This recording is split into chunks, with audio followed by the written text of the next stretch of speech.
Halo, Assalamualaikum warahmatullahi wabarakatuh. Bertemu lagi dengan saya Disa Putri Apsari, mahasiswi D4 Administrasi Perkantoran Universitas Negeri Yogyakarta.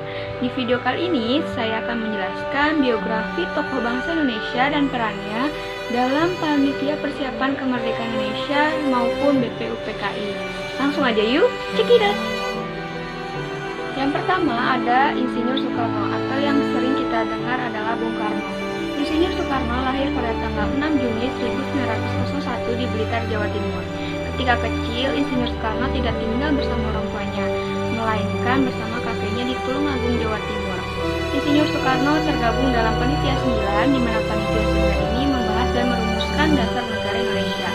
Selain itu, Insinyur Soekarno pula terlibat dalam pembahasan Undang-Undang Dasar Negara Indonesia. Dalam sidang BPUPKI pada tanggal 1 Juni 1945, Insinyur Soekarno mengemukakan 5 sila yang menjadi dasar negara Indonesia. Pada saat itu, Insinyur Soekarno dipercayai dan diberi tanggung jawab untuk menjadi ketua dalam PPKI atau Panitia Persiapan Kemerdekaan Indonesia. Insinyur Soekarno sering disebut sebagai Bapak Proklamator. Kenapa sih? Karena Insinyur Soekarno itu yang menyusun teks proklamasi dan beliaulah pula yang membacakan teks proklamasi tersebut. Yang kedua ada Muhammad Hatta atau yang sering kita kenal itu Bung Hatta. Bung Hatta lahir pada tanggal 12 Agustus 1902 di Bukit Tinggi.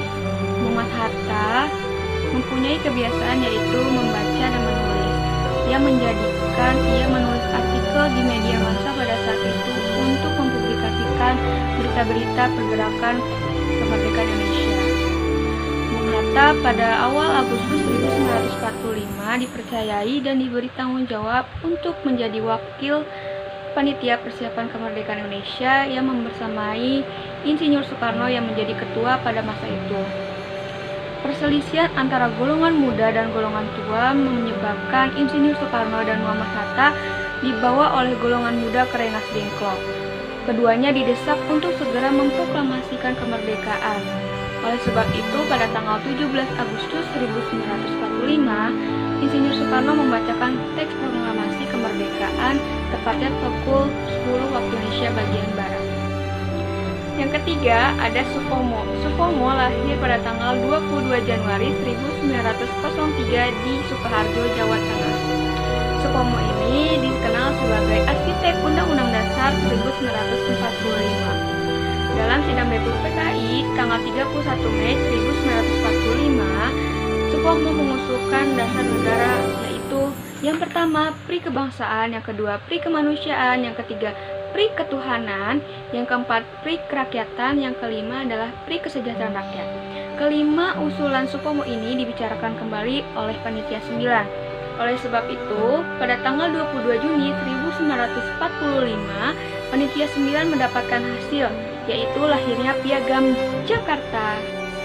Yang keempat ada Ahmad Subarjo. Ahmad Subarjo lahir pada tanggal 23 Maret 1896 di Karawang, Jawa Barat. Ketika semasa mahasiswa, Ahmad Subarjo aktif dalam memperjuangkan kemerdekaan melalui organisasi-organisasi kepemudaan seperti Jom Jawa dan Persatuan Mahasiswa Indonesia di Belanda. Ahmad Subarjo sebagai salah satu tokoh juga terpilih menjadi anggota BPUPKI pada masa itu. Dalam BPUPKI, Ahmad Subarjo mengusulkan 2 gagasan yang diambil dalam penentuan nasib sendiri dan menentang imperialisme. Kedua gagasan tersebut tercantum dalam paragraf pertama pembukaan Undang-Undang Dasar 1945. Yang kelima ada Sayuti Melik atau yang punya nama asli Muhammad Ibnu Sayuti. Sayuti Melik lahir pada tanggal 22 November 1908 di Kabupaten Sleman, Yogyakarta. Sayuti Melik ini bisa disebut sebagai sekretaris Insinyur Soekarno atau Bung Karno, karena beliaulah yang mengetik teks proklamasi yang sudah disusun. Namun terdapat perubahan dalam teks proklamasi tersebut. Di antaranya, yang pertama, kalimat wakil-wakil bangsa Indonesia diganti menjadi atas nama bangsa Indonesia. Yang kedua, kata tempo menjadi tempo. Yang ketiga, terdapat penambahan nama Insinyur Soekarno dan Muhammad Hatta di bagian bawah. Yang terakhir, penamaan tanggal, di mana yang awalnya di Jakarta 18-8-05 berubah menjadi di Jakarta hari 17 bulan 7 tahun 05. Sekian penjelasan dari saya, kurang lebihnya mohon dimaafkan. Wassalamualaikum warahmatullahi wabarakatuh. Bye-bye.